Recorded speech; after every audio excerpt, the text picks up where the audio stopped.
Bismillahirrahmanirrahim. Sebelum kita bermula, kita buka forum kita dengan berkitab Al-Fatihah.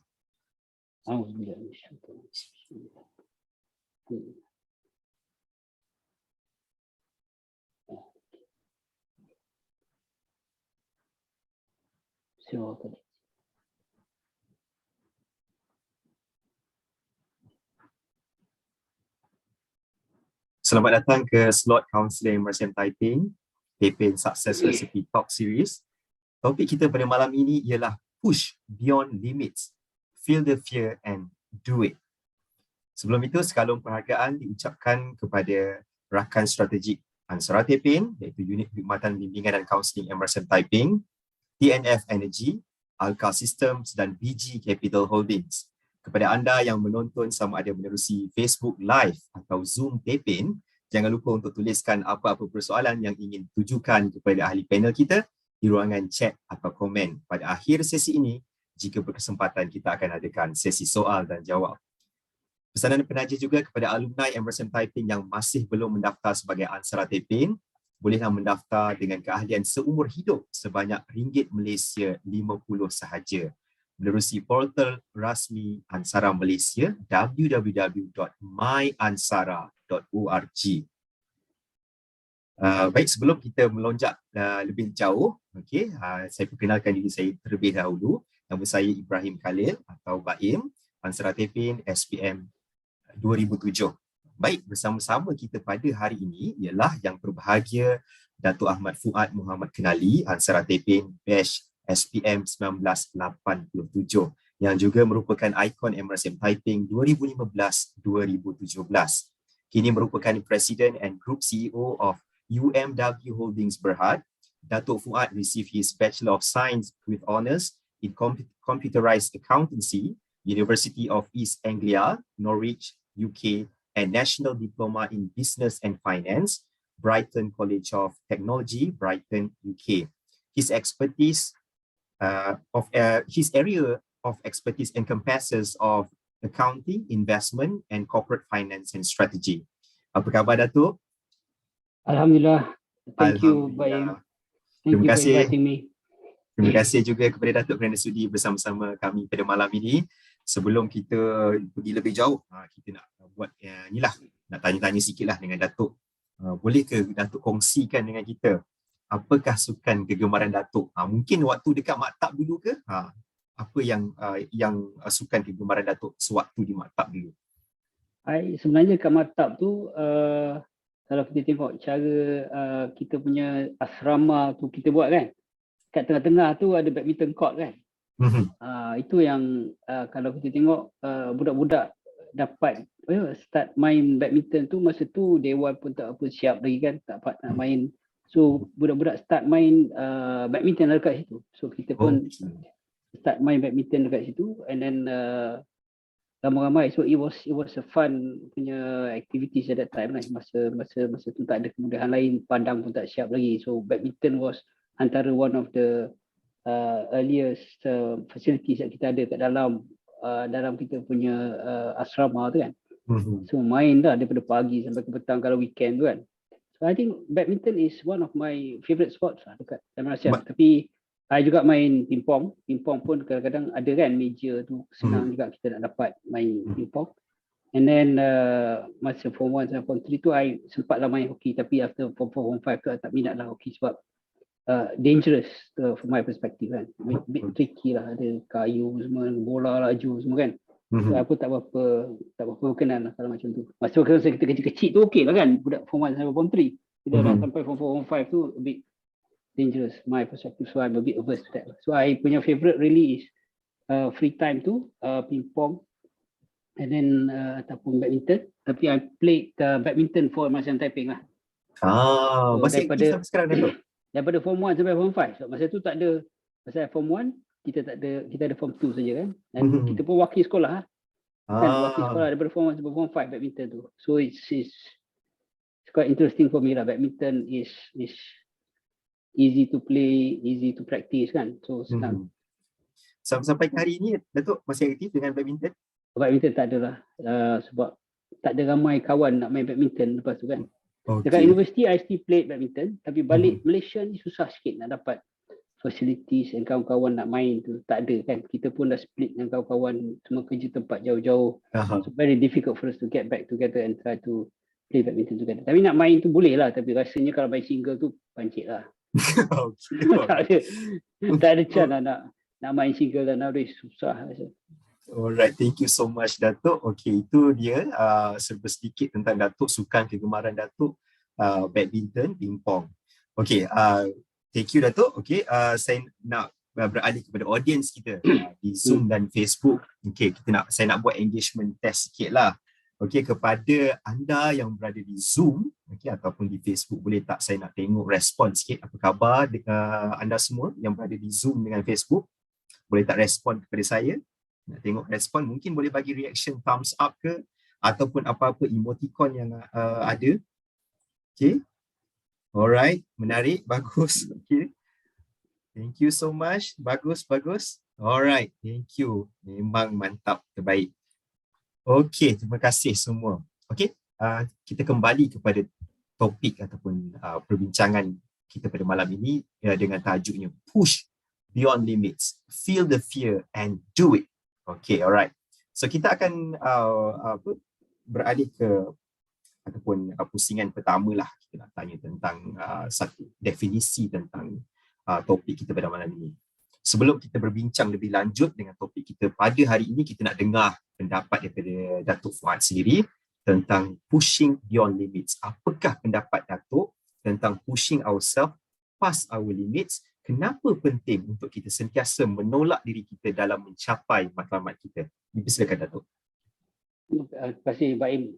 Topik ni memang interesting. Memang kadang-kadang kita rasa pushing ourselves beyond limit tu memang exciting kan, memang motivating. Tapi kadang-kadang pushing ourselves beyond limit, but we must know the limit lah, I guess. I think it's not just free pushing yourself beyond limit. I would look at it differently. My own interpretation of this fear beyond limit, it's not that we fear the limit, but it's just that sometimes we need to know where the limit and we need to push beyond that boundary.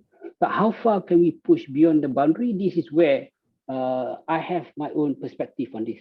Basically, what we need to do personally, even from daripada kita form 1 ke ataupun kita pada darjah 1 sampai kita, we set objective kan. Kita macam kita tahu kita nak dapat nombor berapa dalam kelas, macam tu target kita lah. So I tak sure semua orang macam tu ke tak, tapi kita macam kita ada punya target. I nak wakil sekolah badminton ke for example kan. So kita practice, we put ourselves the effort. Kita rasa benda tu memang we can reach, and then we can make an effort to it. So my perspective is more of setting your objective that you want to achieve. It doesn't have to be too lofty atau terlalu tinggi sangat sampai kita tak boleh nak reach. It has to be a stretch target, but sometimes achievable. So it has to be achievable so that we can work towards achieving it. And then bila kita dah habis, kita dah sampai objektif tu, then we baru set a new limit so that we can try to continue to achieve a bigger objective as we continue to progress within our organization ke, within our life ke, kan? Kita continue to set targets continuously, and that will make kita punya fear of going beyond certain limit to is not there.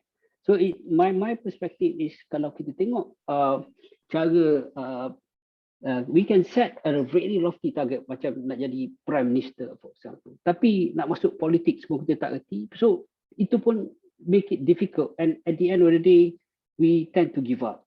Macam tu juga businessman for example, bukan kita kata you are fearless, you have to fail to be successful, but sometimes we are not prepared kan, we're not totally prepared from satu, kita punya intellectual capacity, number 2 kita punya financial capacity.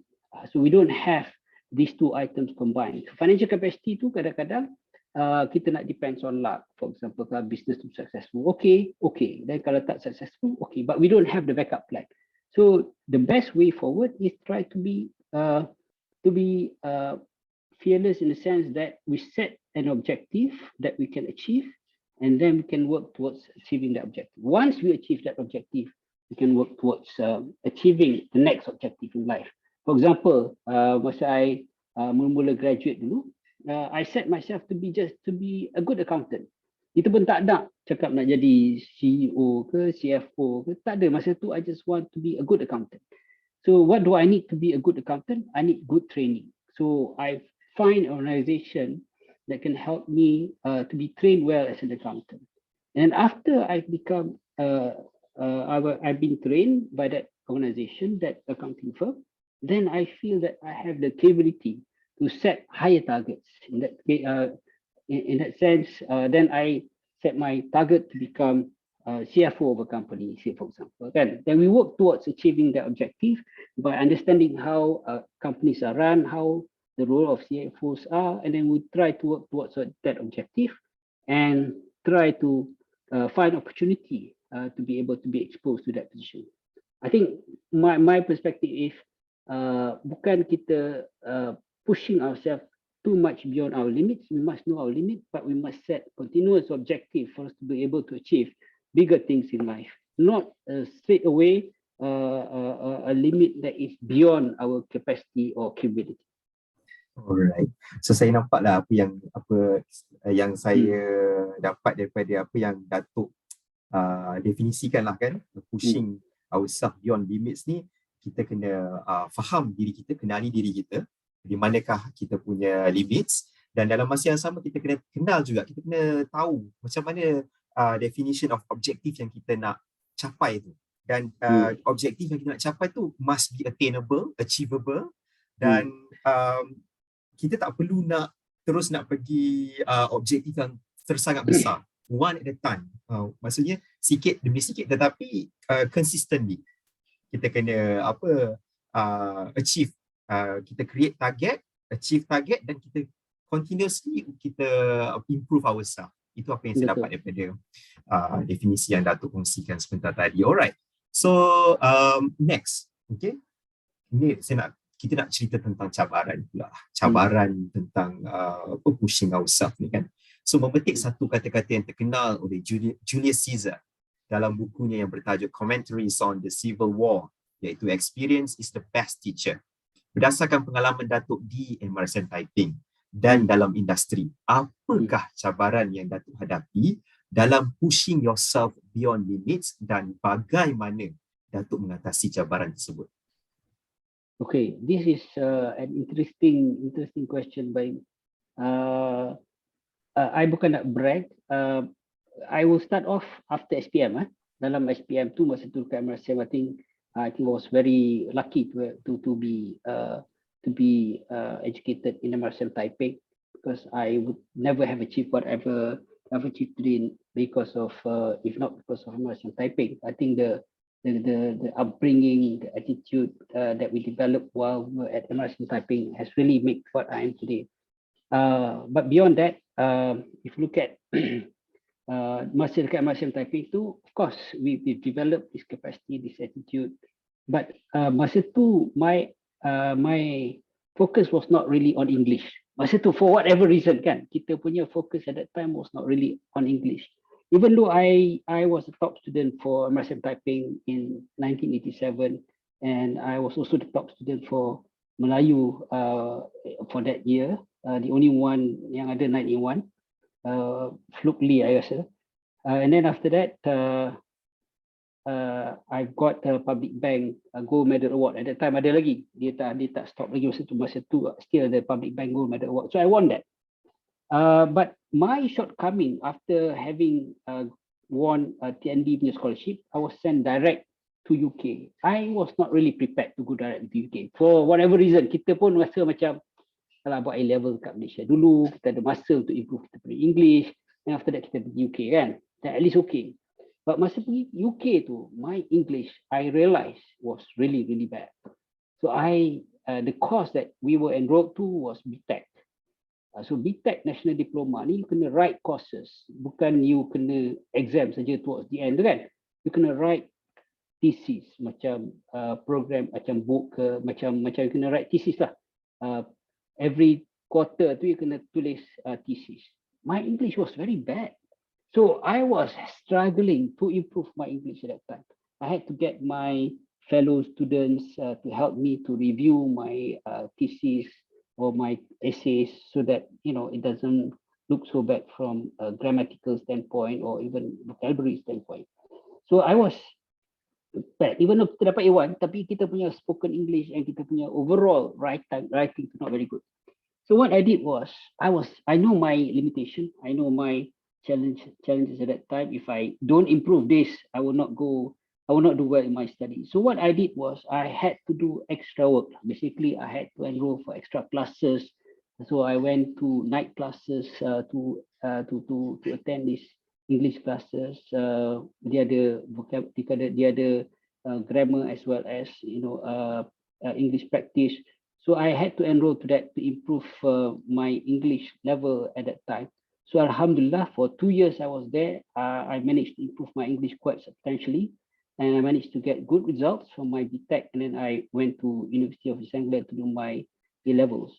My computerized accountancy. So because of that activity that I did, improvement, or you realize the issues that we have, you have to put the extra effort for you to improve your English. So that is the challenge number one.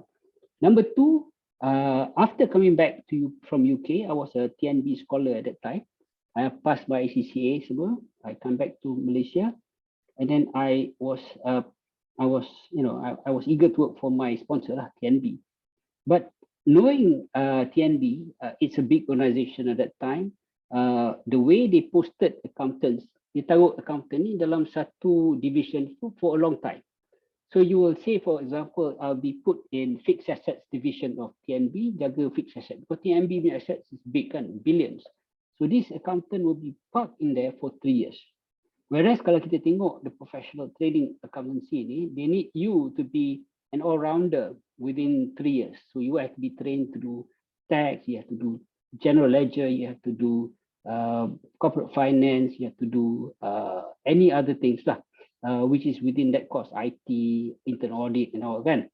So within 3 years, you have to be rotated to do all those areas within the accounting punya role.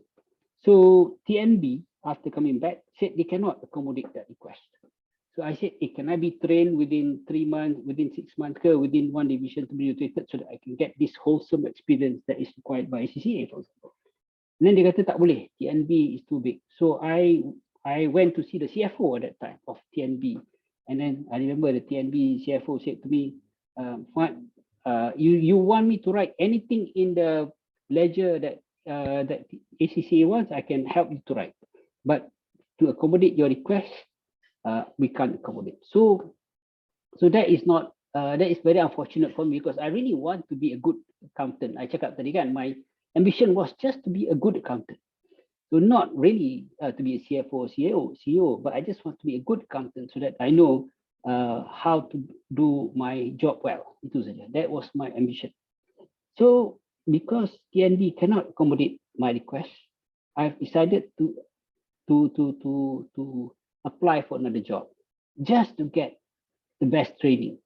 Because if you're not grounded well in your starting years as a career, so for adik-adik yang dekat sekolah ni lagi, baru nak masuk universiti ke, yang about to graduate ke, the best thing that you do is to get an organization that can train you well. Alhamdulillah, I made that decision to change from Tenaga to go to Arthur Andersen. At that time, Arthur Andersen is an accounting firm. And then the accounting firm ni, they train you within that training through audit and through tax. So you get all this all-round experience in audit semua. And because of that, I believe I was trained well. But I have to make sacrifices, because kalau I nak keluar daripada Tenaga ni, I have not only have to pay them, kan? The salary in Tenaga at that time was 2,000 ringgit per month. And then on top of that, if I were to breach the bond, I have to pay Tenaga 70,000. But 70,000, masa tu dia tahu I tak ada duit, my guarantor tak ada duit, so kita pergi court, kita settle, kata I kena bayar lebih kurang 500 sebulan lah. So my salary in Arthur Andersen at that time is only 1,300. So you imagine the sacrifice I have to make to just get the best training or experience for me to start off my career well, to be a good accountant. Itu saja. So my ambition was quite simple. I just want to be good accountant, and I made that sacrifice to be a good accountant. So I have to invest salary reduction of 700 ringgit, and then I have to pay another 500 ringgit. So a total reduction of my salary from 2,000 ringgit to about 8,800 ringgit net sahaja. So that was my sacrifice I have to make. And but I know by the end of 3 years, I'll be a good accountant, and perhaps my marketable value compared to if I were to stay in Tenaga at that time would be much more compared to if I were to stay in Tenaga. So itu saja my trade-off. So I want to be a good accountant. I had to make sacrifices. I had to make financial sacrifices. I had to make the extra effort to study hard, to work very hard, to get as much knowledge as possible early in my career so that I can become a better accountant than the rest of the world. See, for example, itu sajalah. So basically kita nak rasa kita nak jadi terbaik, itu kita buat yang terbaik lah kan. Betul, setuju. Saya nampak apa yang berdasarkan apa yang Datuk share sebentar tadi, Datuk ada satu clear goal. Walaupun clear goal tu macam dia lah, Datuk cakap Datuk nak jadi a good accountant. Okay, that is your goal at that moment.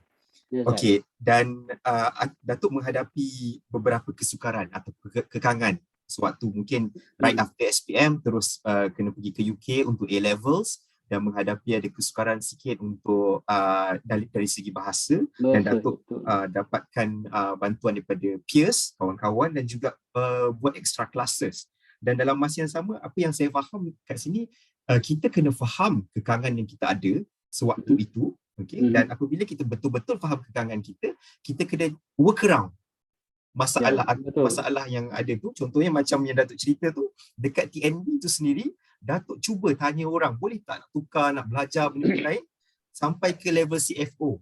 Tetapi tak berjaya, dan Datuk buat yang terakhir sekali adalah apa kita panggil? Sacrifice. Kita investment. Berkorban, yes. Investment. Berkorban untuk kita dapat apa yang kita nak. So pada saya, itu jelaslah cabaran yang Datuk hadapi dan Datuk kongsikan cara bagaimana untuk kita mengharungi cabaran itu. Thank you so much, Datuk. Alright, so next kita nak tanyalah kepada Datuk kan, dalam perjalanan kita ni menuju matlamat ataupun goal impian kita sedar akan banyak sangat cabaran atau kesusahan yang akan hadir sama di sepanjang perjalanan kita tu. Jadi sangat penting untuk kita ada our own source of motivation atau sumber motivasi kekuatan sebagai bekalan. Apakah inspirasi atau sumber motivasi Datuk untuk sentiasa berikan yang terbaik dalam apa jua yang Datuk ceburi? Bagaimana Datuk mengekalkan fokus Datuk untuk capai goals atau impian Datuk? Okay, I think this is also a very good question.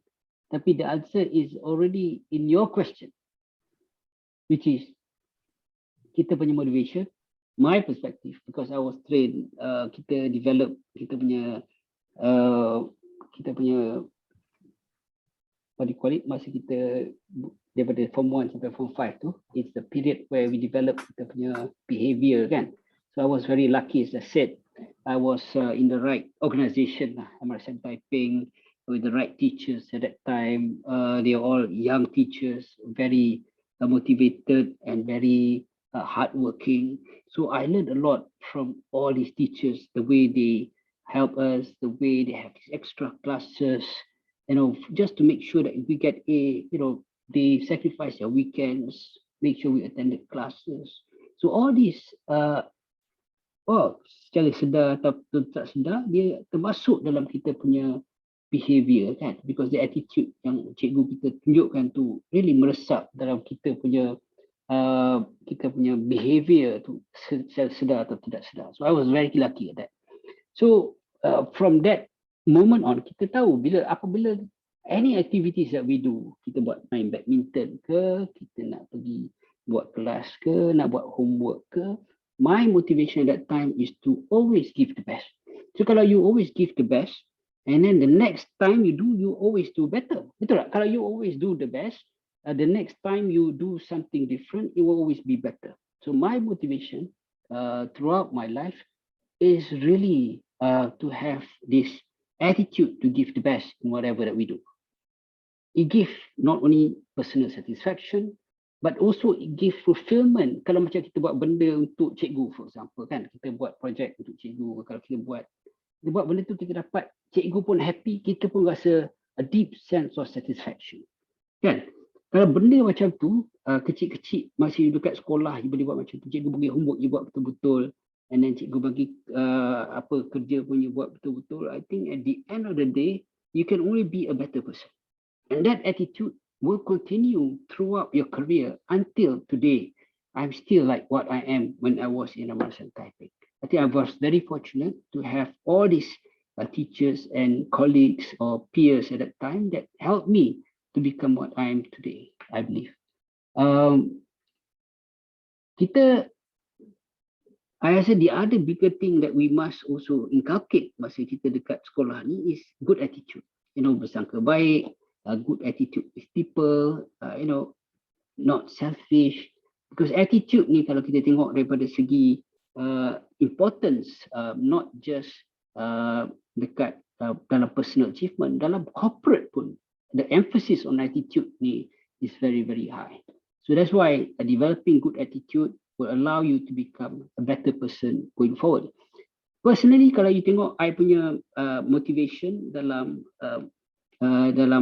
my career throughout my entire career until today as an accountant, I subscribe to this 4E and 1P daripada Jack Welch. Kalau you ingat, Jack Welch was the former CEO and chairman of General Electric.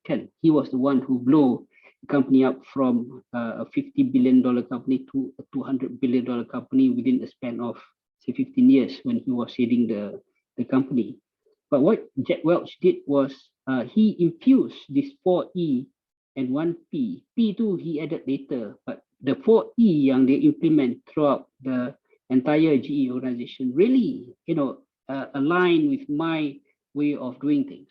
Kalau you tengok Jack Welch punya principle was the 4Es too, is you must have the energy, you must be able to energize others. Kalau you dekat sekolah, you must be able to energize your friend, help, work together as a team, and you must be able to have an edge. And edge meaning you must have the knowledge, you must be able to be above the rest, and then you must be able to execute things. Kalau kat sekolah tu, execute meaning dapat A semua lah. So Alhamdulillah, I dapat 9A plus at that time, 9A1. Tapi it was not just my effort. I think it's the effort of the teachers at that time also helping us to get that. So it's ability to have the energy, you must have the attitude, you have to have the right behavior, and then you must have the ability to energize others. You must be able to have an edge, the knowledge, the tools, and then after that, you must be able to execute well. And the last thing is passion. So I would sum up all this as a character of an attitude. So if you can combine this and sum it, so that would be the factor of your attitude. So kalau you can internalize all this and have this attitude throughout your life or your career, be it personal or as a professional person in your respective organization, inshallah you will do well, I think. Alright, sangat menarik yang saya dapat daripada Dato untuk perkongsian tadi. Saya boleh kongsikan banyak, tapi ada dua yang saya nak emphasize kembali. Pertamanya, environment tu sendiri. Environment yang akan membantu kita untuk terus kita menjadi lebih baik ataupun push diri kita untuk jadi becoming better. Dan yang keduanya, attitude. Okay, attitude ni pada yang apa yang Bak kata Datuk sebenarnya tadi, dia macam the root of everything. So dia seharusnya menjadi macam dia adalah dasar fundamentals untuk kalau kita nak berjaya, nak jadi orang yang baik. Attitude to always give the best in everything that we do. So itu yang pada saya sangat cantik dan sangat menarik. Okay, thank you. Saya sangat suka apa yang Datuk kongsikan tadi. Yang 4E 1P from Jack Welch tu pun sangat menarik juga, which is dia yang apa yang Datuk sum up as the boleh kata the attitude, the correct attitude ataupun the best attitude lah kan. Right, sangat cantik. Thank you so much Datuk. So kita akan beralih ke next soalan. Okay. We limit ourselves when we tell ourselves I cannot, I can. Okay. I can. Our brain is naturally protecting us from danger zones. It wants to follow routines and doesn't like changes. Stepping out of your comfort zone makes you more creative and decreases your own limiting beliefs. Pada pendapat Datuk sendiri, apakah dua perkara yang pelajar perlu pertimbangkan dalam pushing themselves beyond their limits? Terutamanya jika pelajar rasa takut untuk keluar dari zon selesa dan kebiasaan. Okay. Kalau kita tengok semua orang or anybody in this world are adverse to change, because change ni, as you said rightfully, brain tu memang adverse. Kita nak our comfort zone, we are familiar with the same thing, and we want to stay that way. But the world, unfortunately, is not like that, right? As we become older, things surrounding us has changed, and the only thing that is constant in this world is change. So how do we prepare for the change?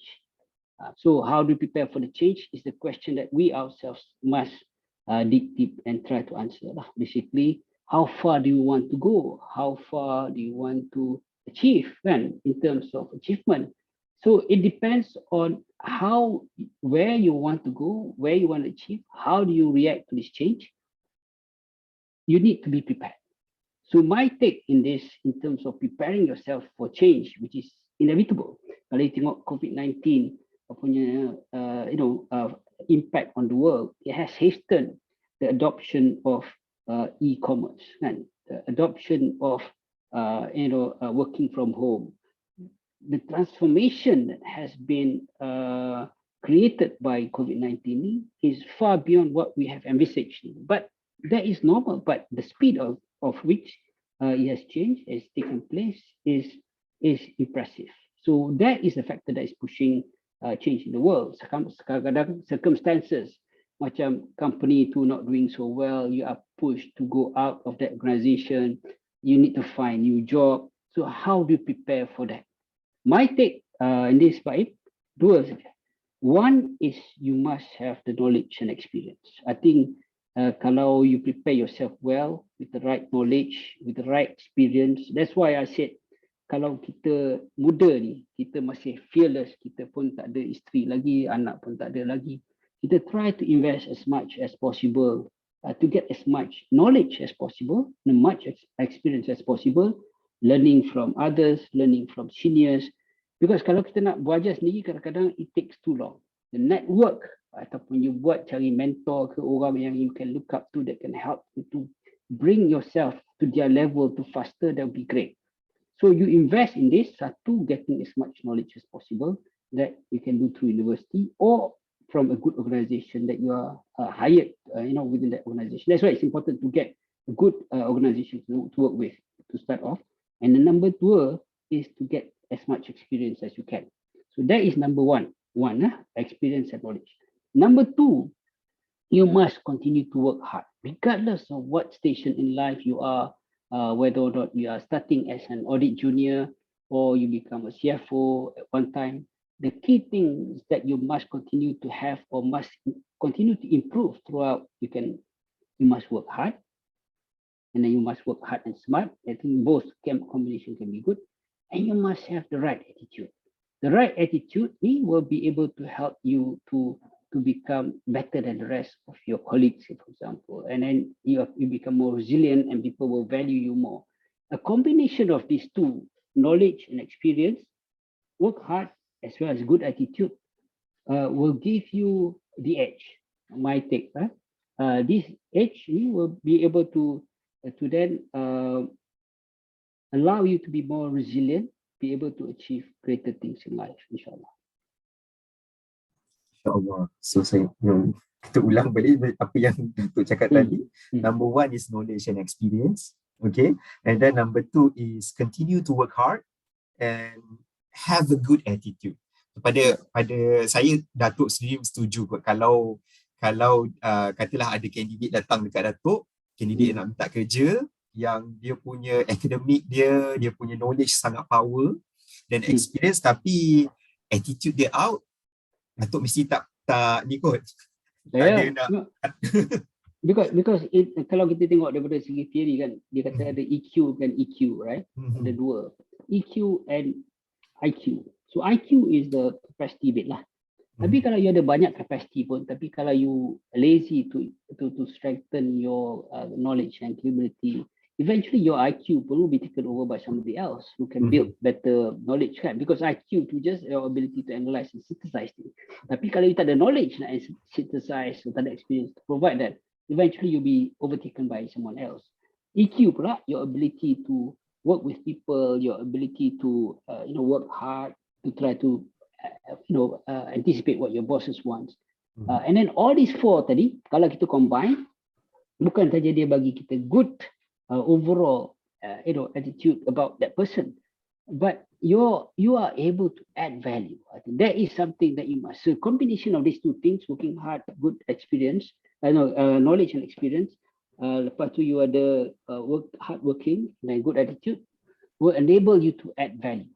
So even if you are at school, kan I cakap tadi satisfaction tu kan kita feel, so that is really adding value, but that is not monetary adding value per se. But when you are working in any organization, you add value, meaning you are able to get the company to save costs, get new client, new business for the company, be able to then do things more efficiently, more effectively. You add value, and then the more value you add to your organization, then the more you become a fixed asset, a permanent fixture within the organization that they cannot get rid of you, because they will love you for it, right? Because you add value. Kalau you just duduk situ, I kena bayar gaji you, lepas tu you tak buat apa-apa, tak ada improvement, tak ada apa, and then customer pun lari daripada you, so macam mana kan? So people like that, perhaps the company or the organization will not value so much. So you must be able to have knowledge, experience, and then from there on you must combine with hard work and good attitude, so that you'll be able to add value to any organization that you work for. Yeah, add value. Mantap. Thank you, Dato. So sebelumlah saya beralih ke soalan pada bahagian akhir, saya nak tanyalah, tak tahulah Dato ingat lagi ke tak dekat dalam buku majalah Maktab kan? Yes. Dato ingat tak apa lagi statement yang Dato tulis tu? Itu siapa kuat, dialah kudrat. Apa maksud tu Dato? Siapa kuat, dialah kudrat. Apa maksudnya Dato?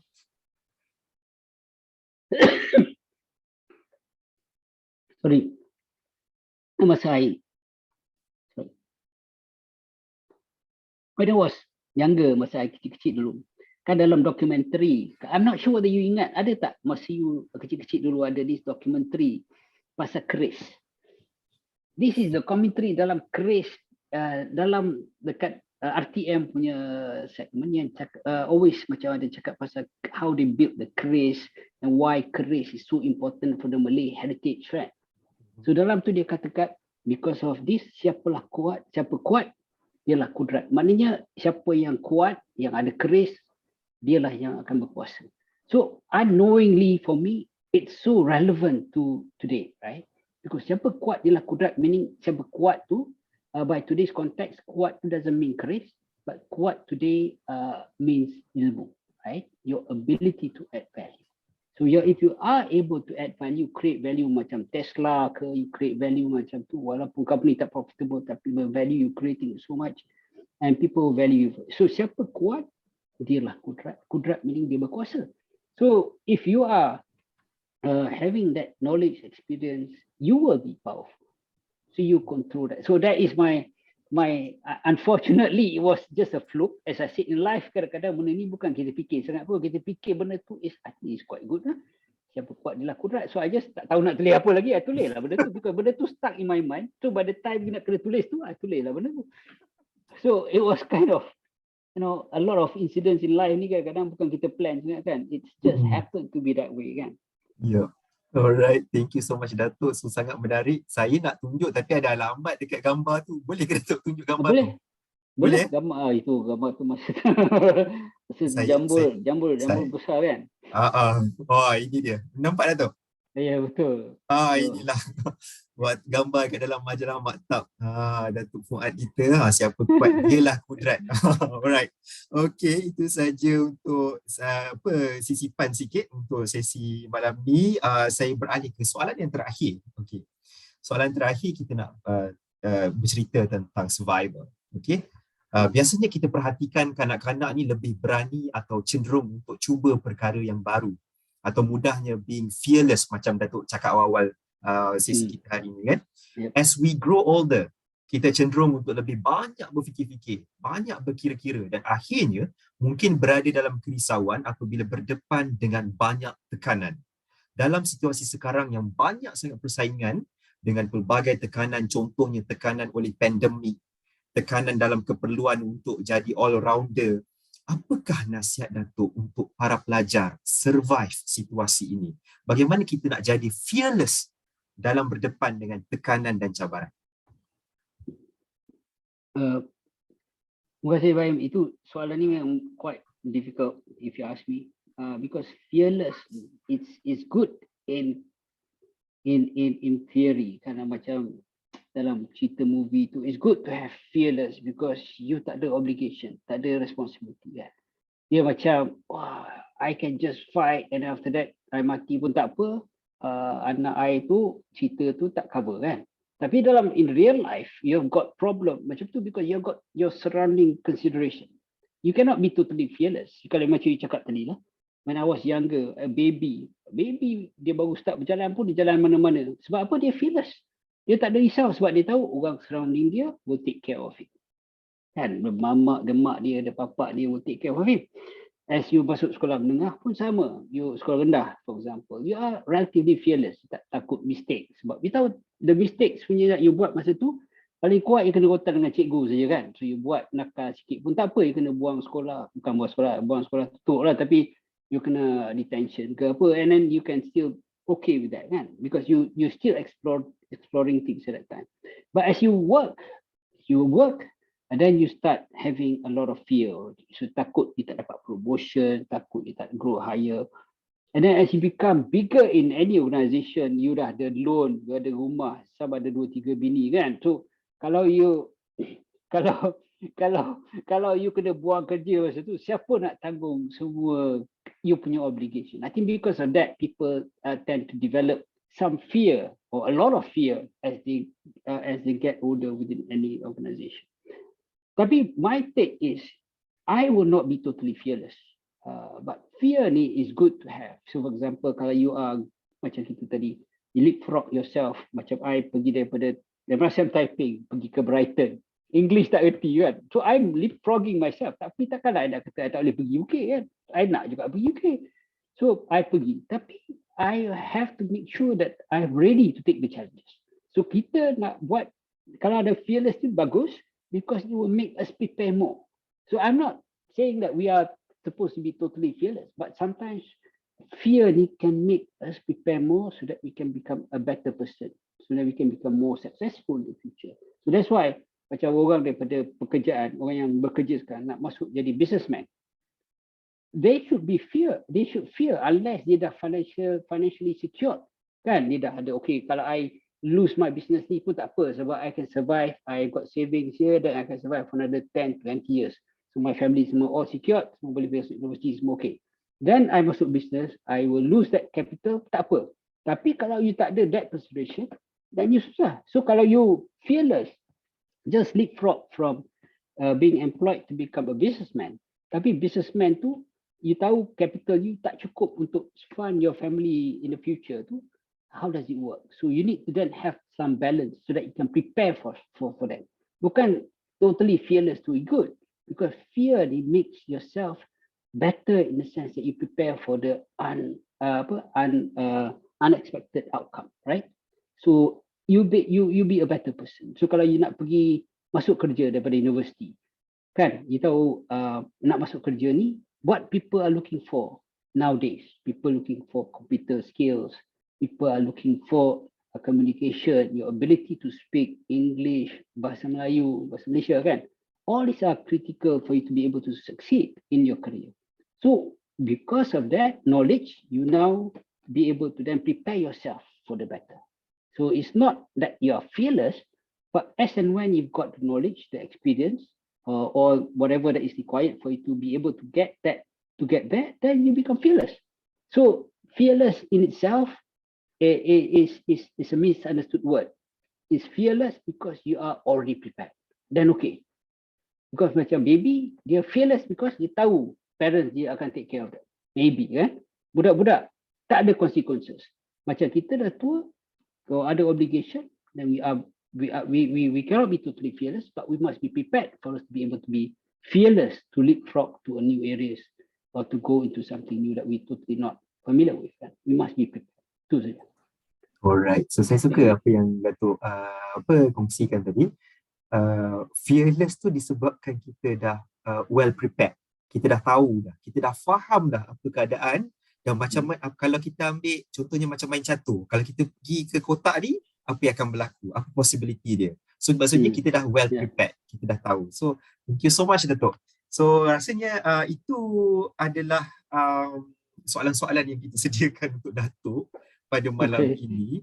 Dan kita ada juga soalan-soalan daripada rakan-rakan menerusi Zoom chat kita dan juga di Facebook komen. So saya akan bacakan soalan dekat ruangan chat Zoom daripada Dayang Aisyah. Assalamualaikum Datuk, saya ingin bertanya satu soalan. Apakah cabaran yang paling mencabar yang pernah Datuk hadapi untuk mencapai kejayaan? I want to ask, how do you continue to grow and develop as a leader? Okay. Jadi soalan ni susah ni. I think the most difficult situation for me was in my career. Kalau macam SPM tu kita boleh overcome kan. In my career when I was already a partner in an accounting firm. I was a partner of Ernst & Young, Far East area, meaning the Asia Pacific region.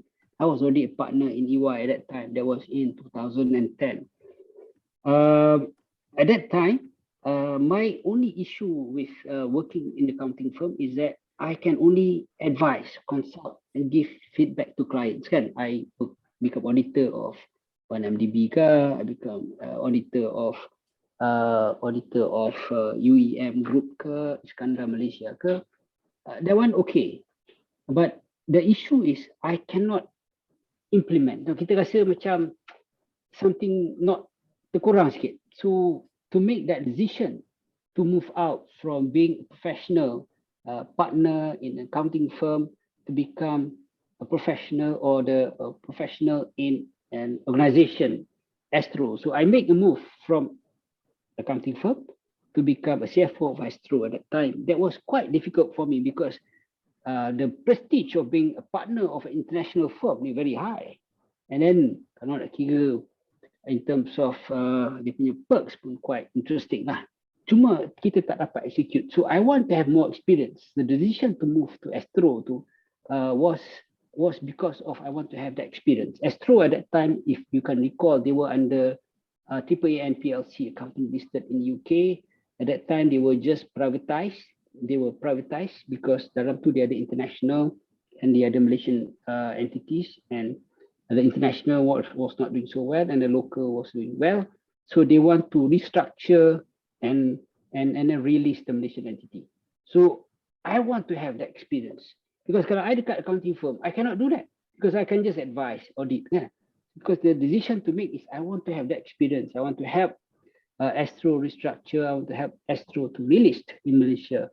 So that was the experience that I was looking for. And then I made that jump to leave my business. Arguably a partner of an accounting firm owns that business. To leave that accounting firm to become professional. So from that on, I really like doing what I did. Because you are, as I mentioned to you just now, with the knowledge that you have, with the experience that you have, and then with the right attitude, your hard work, you'll be able to add value in your organization. And Alhamdulillah, Astro was relisted, restructured, relisted. Then I was looking for new adventure. Then I went to the RB HiCom, and the RB HiCom, I was exposed to so many businesses, Post Malaysia, Alam Flora, Proton, semua in there. And then I was also given the opportunity to become the CEO of Proton at that time. So the experience that I get from there is to adding value. As I said, the 4 components just now, knowledge, experience, hard work, and attitude will give you that ability to add value to any organization that you have. So my advice to all of you out there: continue to develop yourself through these 4 areas: knowledge, experience, hard work, and attitude, to be able to add value in any organization that you work for. Menarik. Apa yang kalau saya boleh simpulkan, kalau saya salah Dato' betul kan, dia sentiasa berusaha untuk menjadi manfaat untuk masyarakat ke negara. Adding value to the society or the nation. Alright, sangat menarik. Thank you, Dato'. So soalan seterusnya daripada Asfarinda Azwa. In your personal opinion, is it okay to not push yourself and just go with the flow of life? As I said just now, it depends on the person. Masa kita discuss about change just now, the brain generally, is more averse to change. They want to maintain status quo. They want to maintain stability, which is not a bad thing. But it depends on the person, from person to person. Depends on their objective in life. Macam I cakap tadi, kita set kita punya own objective. You don't really have to, compete, because to me, as well, the issue is we are not competing with anyone. So you can be free any objective, and then your achievement of that objective may be high to you, and that is good enough. It doesn't have to be following other people's punya ambition. You don't have to, because to me, at the end of the day, it's your own satisfaction that you should be care about. You should care more about is your own satisfaction, what you want to achieve in life, what contribution you want to give to society, or to your social area, social economic development. So it's really up to you to set the objectives for yourself, and you are free to do so in any way. But in any event, just be prepared. Have these 4 things: knowledge, experience, and then your hard work and your attitude. So regardless of what is your objective, it doesn't have to be so high, it doesn't have to be so low, but appropriate for you for your own personal benefit. My take. So we cannot force anyone to do whatever, because they may not want to be doing something. Macam I've got a few friends yang was forced to do accounting, for example, kan. Dia punya interest is really something else, but because of the lack of courses that is available, so they have to choose accounting. But you can see at the end of the day, when they start working, they are not really keen or not interested in the course, because it doesn't really relate to them, kan, as a person. So they want to do other things. So they are free to do other things. My take. Some people go into human capital, kan. That is more aligned or more attuned to their behavior. So they can set their own objective rather than following other people's objective for them, right? Alright. Sangat menarik. Okay, soalan seterusnya daripada Irene Fiona. Dato', do you remember something you've done or something you wish everyone was doing, and why? Saya pun tak berapa faham soalan ni. Mungkin Dato' faham? Macam mana? Repeat, baik. Do you remember something you have done or something you wish everyone was doing, and why? Remember something that I've done? I remember a lot of things that I've done. But sorry, I can't decipher your question. Saya pun sama. Minta maaf lah, Irene. Okey, tak apa, kita beralih ke soalan seterusnya daripada Mr. Hasbullah. I want to ask your advice on what to do when we are trapped in a critical situation where decision should be made, but it is unclear and really we cannot really decide or think. Oh, wow.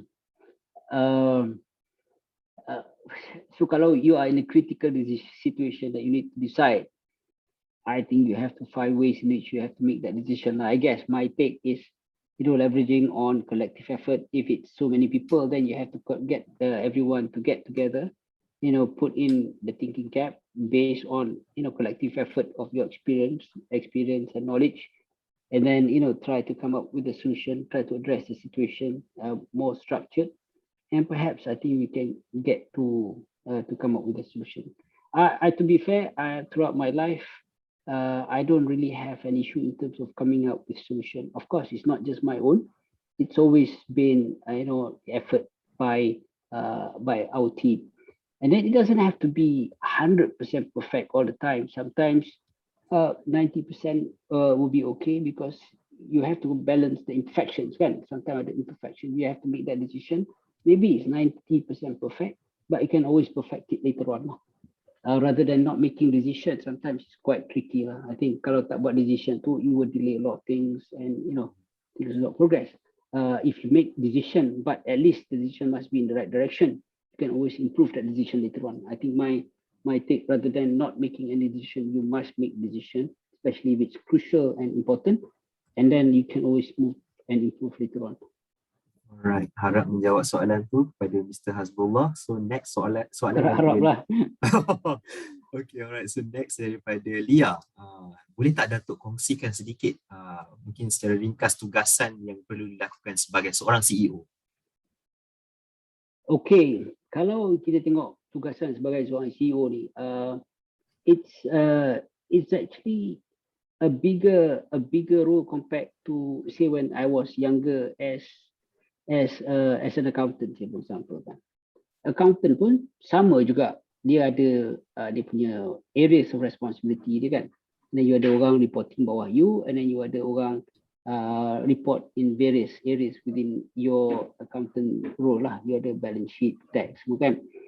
As you grow higher within organization, you will have bigger responsibility, but you have got direct reports who are also higher compared to your earlier when you were junior.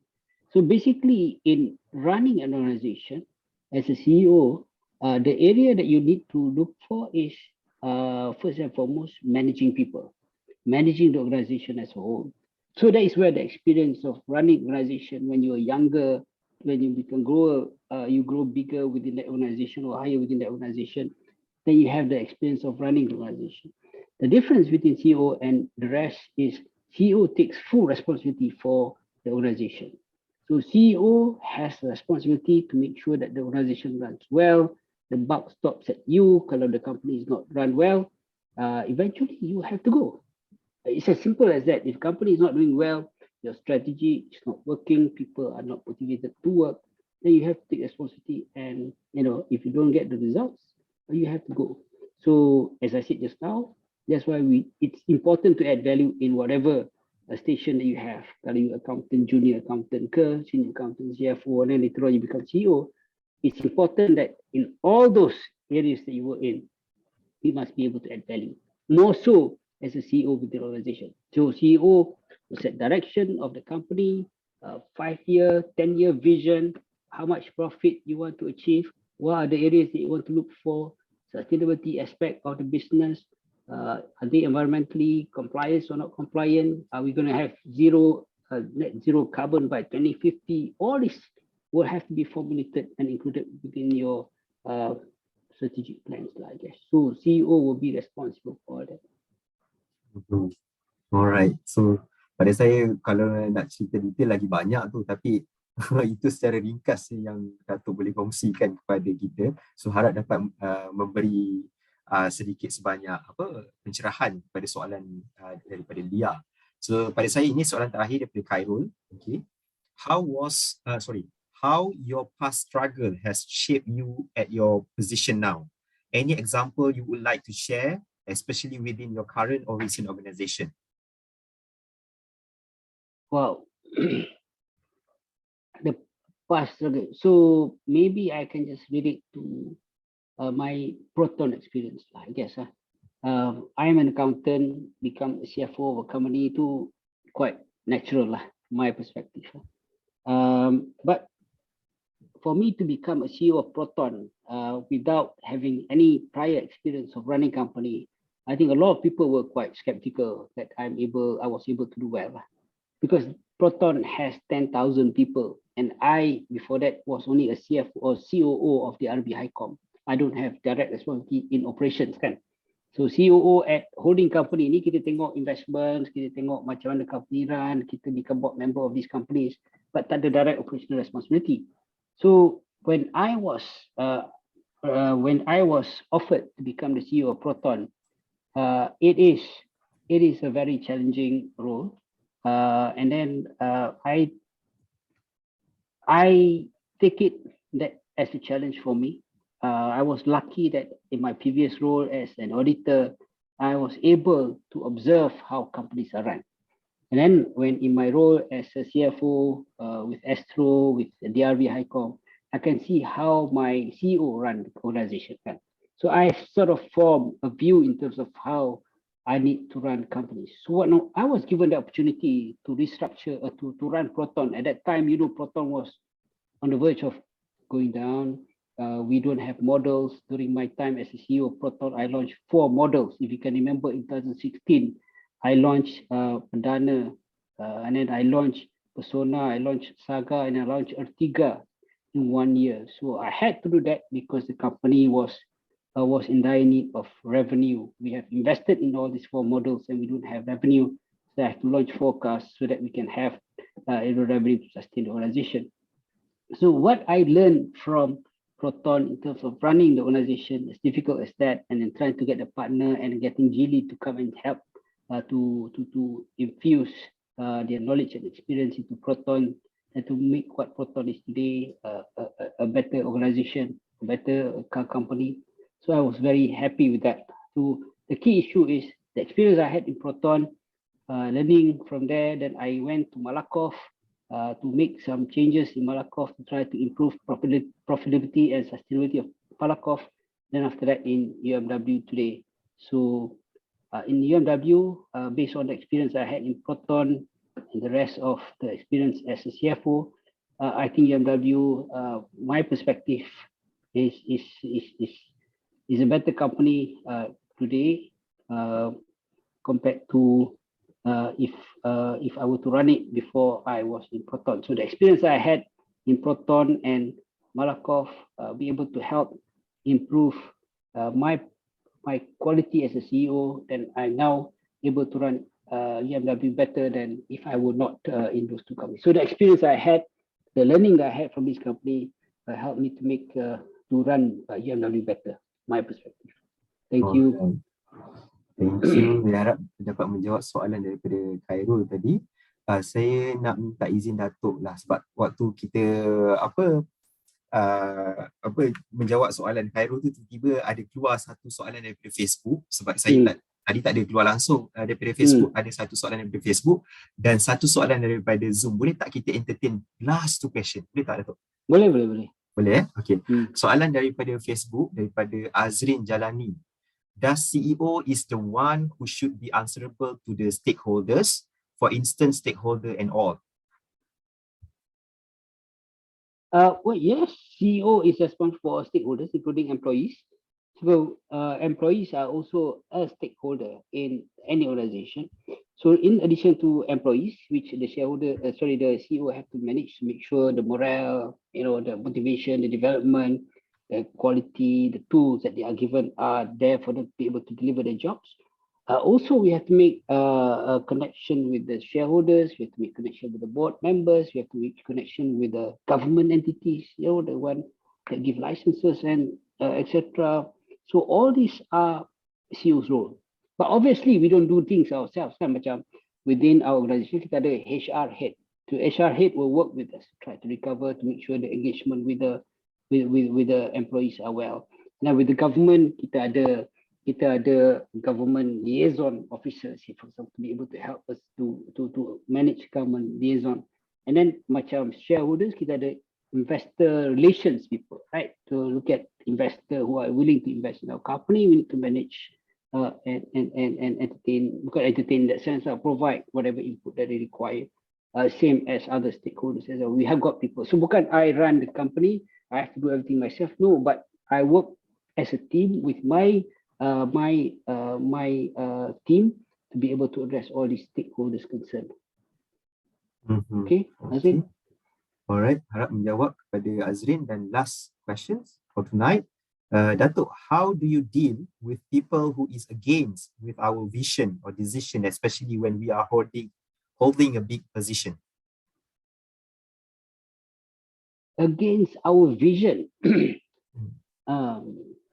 Basically, in any organization, it's important for everyone to align themselves to the interest of the company, to the interest of the shareholders. I guess a company and shareholders generally the same kan. Nowadays, kita look at profitability plus sustainability to make sure that the company continue to survive for the next 100 years, say for example.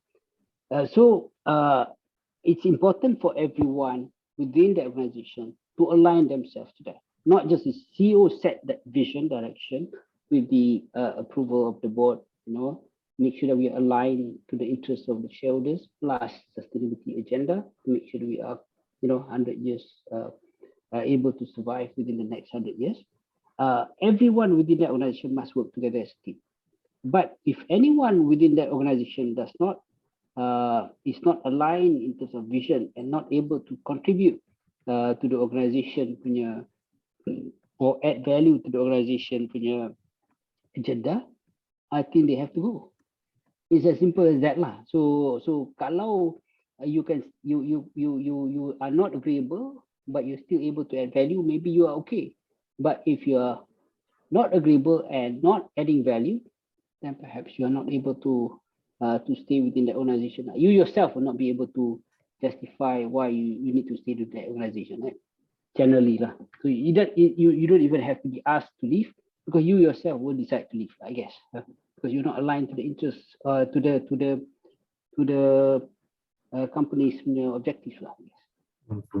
Okay, saya harap menjawab soalan terakhir daripada Ahmad Atif Muhammad Fauzi. Alright, so itu sahaja soalan kita pada malam ini. So sebelum kita tutup majlis kita, saya nak jemput Dato. Ini soalan budak-budak ke? Budak-budak sekolah ni? Bercampur-campur ni. Wah, quite deep soalan dia. Okay, I alright. can imagine if I'm form 5, can I ask this kind of questions? Quite tricky also. Alright, so okay. Nampaknya kita dah sampai ke penghujung sesi kita. Saya nak jemput Datuk untuk kita screenshot tangkap gambar lah, orang kata kan. Boleh kita dua je tak boleh lah. Ajak Cikgu Aisyah. Okay, kepada kita punya peserta yang ada dekat dalam Zoom, kalau nak join sama boleh on camera. Kita ambil gambar kenang-kenangan dengan Datuk Fuaad kita malam ni. Students, boleh on camera. Okay, kita ada Ketua Cawangan ANSARA Taiping, Encik Taufik, Encik Hafizi, Exco Keahlian, Encik Wan Syafiuddin, Bendahari ANSARA Taiping. Saya juga difahamkan ada pengetua MRSM Taiping juga. Ya, Cikgu Aisyah? Tak ada, tadi awal-awal ada kan? Okay. Alright, so ada lagi ke yang nak join kita, students? Okay, segan kot. Okay, alright. So kalau tak ada lagi yang nak join, saya akan snap sekarang. Okay, cikgu dah ready, cikgu? Okay, alright. 1, 2, 3. Okay, sekali lagi. Last one. Okay, kejap. Saya save dulu yang tadi. Okay, 1, 2, 3. Alright. Okay, saya okay, to settle kita punya photo session. Baik, sekalung penghargaan dan jutaan terima kasih kepada penceramah kita yang berbahagia, Dato' Ahmad Fuaad Muhammad Kenali. Sekalung penghargaan juga buat rakan strategik TEPEN, Unit Perkhidmatan Bimbingan dan Kaunseling MRSM Taiping, TNF Energy, Alka Systems dan YBhg Capital Holdings. Kepada anda yang terlepas atau ingin menonton semula sesi perkongsian ini, boleh berbuat demikian menerusi Facebook ANSARA Cawangan Taiping dan juga YouTube ANSARA Taiping. Jangan lupa untuk subscribe, like dan follow kami juga di Instagram dan Twitter @ANSARA Taiping. Dan kepada alumni MRSM Taiping yang masih belum mendaftar sebagai ahli ANSARA Taiping, bolehlah berbuat demikian menerusi portal ANSARA Malaysia www.myansara.org. Sebelum kita bersurai, bolehlah kita menutup sesi ini dengan tasbih kafarah dan surah Al-Mas.